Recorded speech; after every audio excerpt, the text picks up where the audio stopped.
Good to be with you again. Share with you another devotional.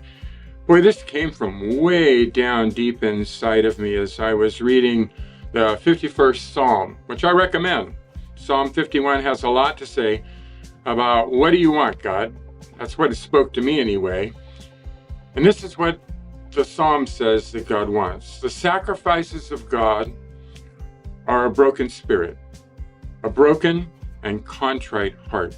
Oh God, you will not despise. Aren't those comforting words? That he won't despise us even when we have a broken heart, even when our spirit is broken, even when we're not contrite. But it's the sacrifice you want is just to come to you openly, honestly, and repentant. What do you want, God? Have you ever in desperation spoken those words? I have asked God, what do you want me to give to you? My life? Do you want my life, God? Do you want my heart? My time? Or you just want everything? When I asked these things, I actually was giving him what he desired.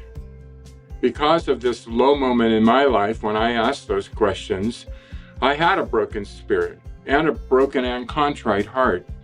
I was done. I literally couldn't go on at that moment in my life.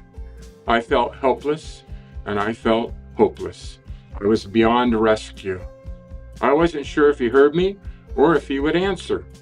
He literally, though, he scooped me up, or at least gathered all the pieces of me that were left and just cradled me in his arms.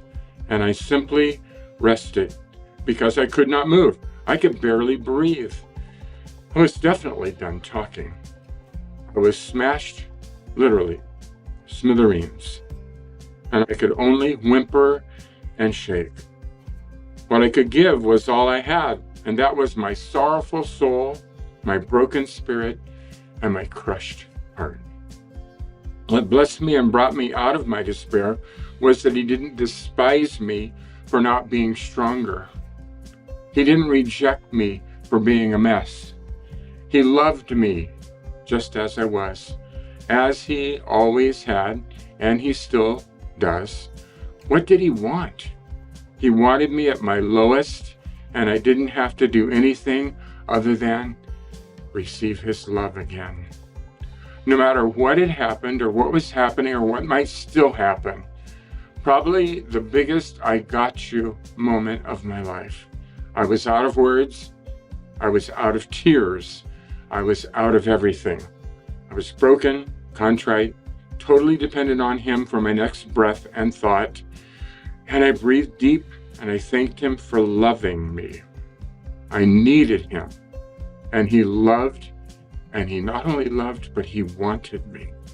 So we started from there. I gave him all of it, even though I thought it was nothing. He loved me, and he enabled me to go on, one thought, one breath at a time, until I could trust him for more.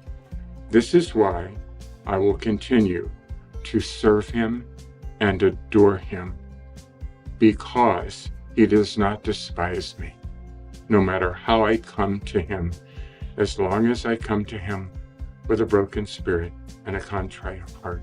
It's the only sacrifice from me that he desires.